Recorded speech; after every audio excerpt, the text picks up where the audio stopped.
काल धनंजय मुंडेंनी जे खालचे कोर्टामध्ये ऑर्डर झालेली आहे मेंटेनन्स देण्यासाठी, त्याच्यामध्ये मेंटेनन्स नाही द्यायचा आहे आणि मी फायनान्शियली स्ट्रॉंग आहे, त्याच्यामध्ये ते ऑर्डर जे खालचे 2 कोर्टाचे ऑर्डर क्वॅश करण्यासाठी, स्टे आणण्यासाठी धनंजय मुंडेंनी हायकोर्टामध्ये दाद मागितली आहे. त्याच्यामध्ये मंजुषा देशपांडे मॅडमचा मी मनापासून हात जोडून आभार मानते.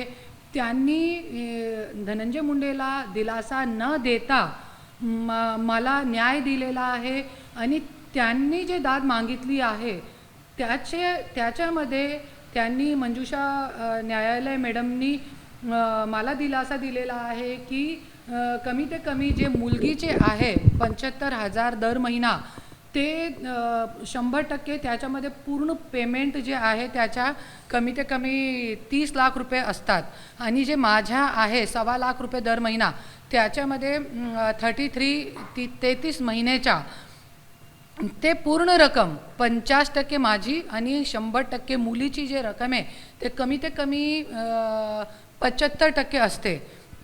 ते पूर्ण रक्कम 4 आठवड्यामध्ये देण्याचा आदेश माननीय न्यायाधीश मॅडमनी दिलेला आहे.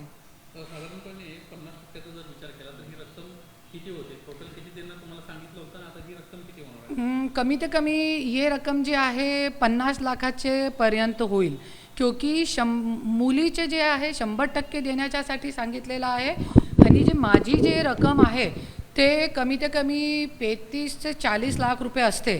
त्याच्यामध्ये त्यांनी अर्धे 50% देण्यासाठी सांगितलेलं आहे. ते कमी ते कमी 20 ते 22 लाखपर्यंत होतील. पण एक बातमी येते की धनंजय मुंडे यांना दिलासा कोर्टाने दिले, ते काय? कशाचा दिलासा? फक्त इतका दिलासा दिलेला आहे की जे त्यांनी स्टे मागितलेला होता, कोर्ट काय ऑर्डर करणार होता की 100% पेमेंट तुम्ही एक महिन्याच्या आतमध्ये भरा, पण त्या न देता त्यांनी 25% जे माझी रक्कम आहे ते कमी ते कमी 25% असते.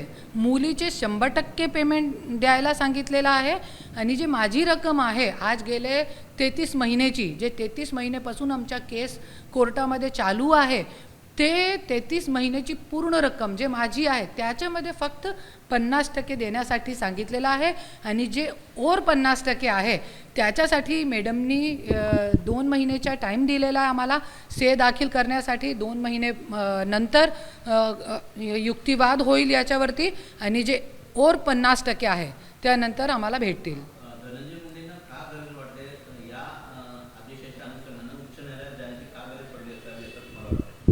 त्यांना मला पैसे द्यायचे नको आहे, क्योंकि त्यांना माहीत आहे की आज मी माझ्याकडे मला रोडवरती फिरायचं आहे. त्यांना असं वाटते आणि माझ्याकडे पूर्ण पुरावे आहे. माझी पण कमी ते कमी 50 कोटीची प्रॉपर्टी होती जे त्यांनी विकून दिली. माझ्याकडे पूर्ण पुरावे आहे बँकचे. 2014 चे इलेक्शनमध्ये आणि 2019च्या इलेक्शनमध्ये माझे पूर्ण मंगलसूत्रसुद्धा माझ्या गिरवी मी ICICI बँकमध्ये आणि HDFC बँकमध्ये ठेवला होता आणि धनंजय मुंडेला चुनावसाठी पेमेंट दिला होता. हे सगळी गोष्टी मी हायकोर्टामध्ये सांगणार आहे आणि त्यांना असं वाटते की मी कुठेही स्ट्रॉंग झाली नाही पाहिजे. आज जसे ये बिल्डिंगमध्ये माझं घर जे आहे ते मी विकू नये त्याच्यासाठी पण माझे मुलाबाळांना डोक्यामध्ये काय पण घाण भरताय की विकू देऊ नका. कोई जरी आला मला जसे विकायचं आहे की कुठेतरी मला बिझनेस स्टार्ट करावं लागेल ना, आज नवरा नाही आहे तो पण करू देत नाही. मला स्वतःच्या माझ्या नावाचं घर विकू देत नाही. असं त्यांच्या पूर्ण प्रेशर माझ्यावरती चालू आहे. दररोज मला धमकी देणं, कोणी व्यक्तीला मला माझ्या पाठीमागे पाठवणं, असं सगळी गोष्टी हे सगळं चालू आहे आणि त्याच्यासाठी ह्यांना असं वाटते की कोर्ट असा आदेश करेल की पैसे देऊ नका तुम्ही, पण माझ्याकडे पूर्ण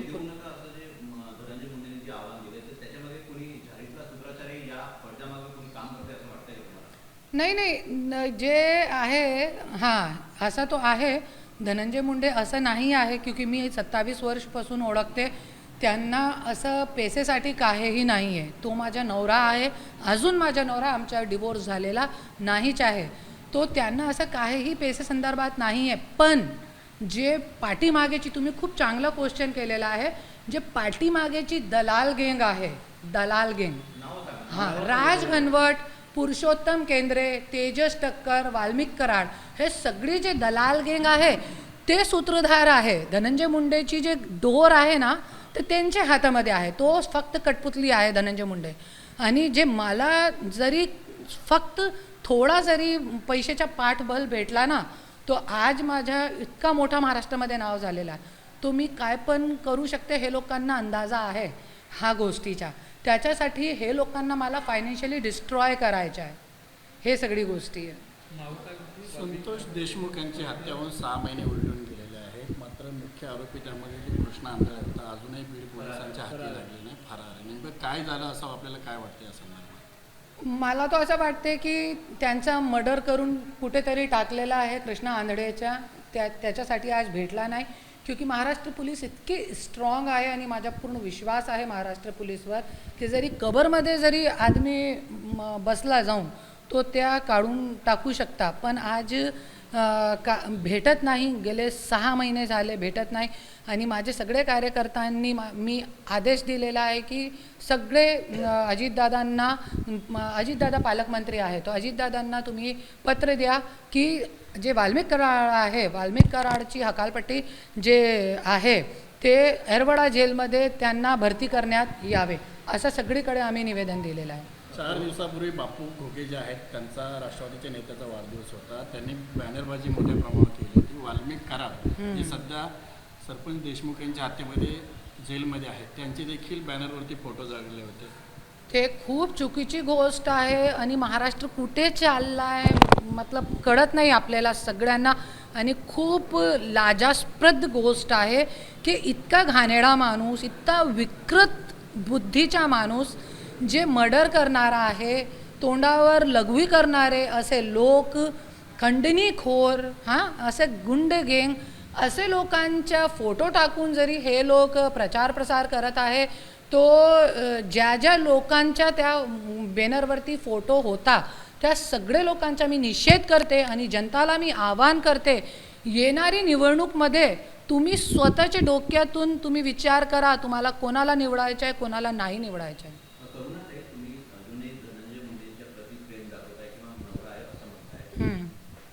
उच्च न्यायालयामध्ये तुमची केस दाखल झाली किंवा त्यांनी आव्हान दिलं तर आपसात वाद मिटून तुम्ही त्यांच्याशी मन की बात जर केली तर हे प्रकरण संपेल असं वाटत नाही? नाही, होऊ शकत नाही. क्योंकि जरी मी ॲक्टिव्ह होती तो हे होऊ शकत होता.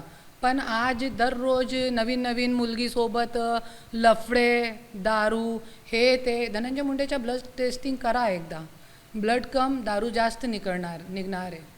तो हे सगळी गोष्ट मी आता सहन करू शकत नाही. गेली 27 वर्ष खूप सहन केलं मी, पण आता करणार नाही. धनंजय मुंडे जरी सोन्याचा जरी झाला तो मी त्यांच्यासोबत राहू शकत नाही. म्हणजे पूर्वीचे धनंजय मुंडे राहिले नाही तसं नाही? हां, पूर्वीचे धनंजय मुंडे राहिले नाही तसं नाही? पूर्वीचे धनंजय मुंडे राहिले नाही. तो असा माणूस होता की जे लसण प्याजसुद्धा खाना पाप समजत होता. जोपर्यंत माझ्यासोबत होता या घरामध्ये, हेच घरामध्ये माझ्यासोबत 6 वर्ष राहिलेला आहे 2022 पर्यंत.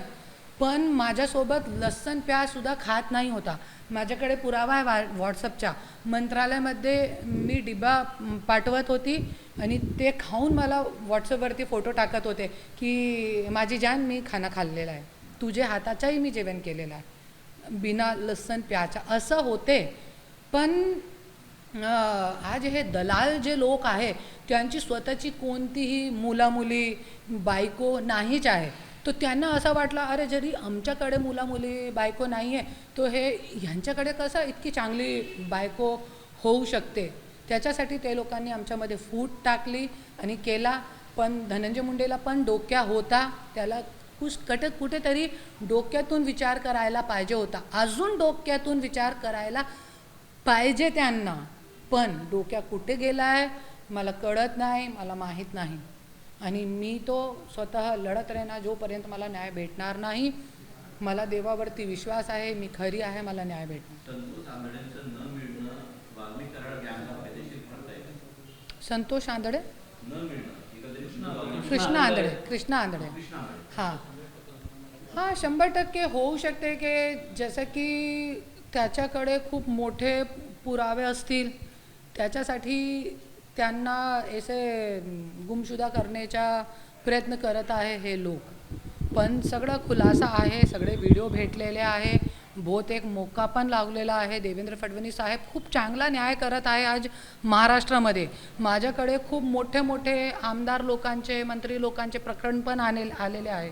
पण त्याच्यासाठी मी देवेंद्र फडणवीस साहेबांशी मी वेळ मागत आहे, पण त्यांनी मला अजून वेळ दिलेली. माझ्या तुम्ही ऐकू नका, त्यांना मी इतकं पण सांगितलेलं त्यांच्या PA की तुम्ही माझ्या ऐकू नका, मला माझ्याबद्दल काय बोलायचे नाही, पण जे तुमचे सत्तामध्ये इतके मोठे मोठे लोक बसलेले आहे त्यांचे इतके मोठे मोठे कांड त्या तो तुम्ही ऐका ना, एकदा माझ्या तोंडातून ऐका, माझे पुरावे बघा.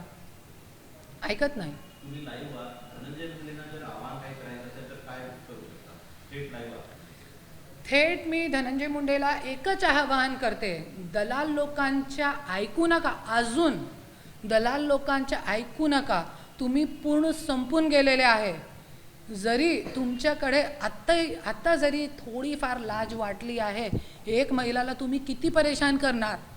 आणि मी फक्त बायको नाही आहे, मी प्रेमिका म्हणून विचार केलेला आहे आजपर्यंत.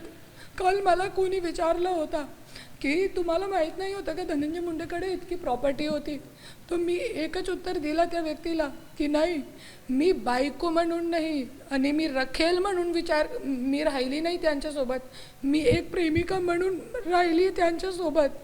त्याच्यासाठी मला 2022पर्यंत जोपर्यंत आमच्या वाद जे आहे कोर्टामध्ये गेला नाही, आणि कोणी घेऊन गेला कोर्टामध्ये, धनंजय मुंडे घेऊन गेला, मी नाही गेली पहिल्यांदा.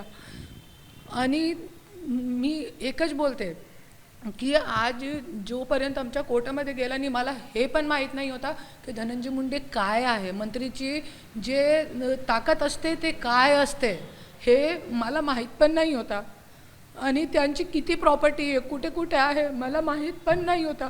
त्याच्यासाठी मी स्वतःची प्रॉपर्टी विकून त्यांना मंत्रिपदासाठी 2 वेळे चुनावमध्ये इलेक्शनमध्ये दिलेले सगळे पैसे. तो मी धनंजय मुंडेला एकही आव्हान करते, तुझ्यामध्ये जरासी लाज आहे आणि देवाच्या तुला जरासी भीती आहे, तो माझ्यासाठी तू न्याय कर, नाही तो देवानी तुला पण 3 मुली दिलेली आहे. ABP माझा, उघडा डोळे बघा नीट.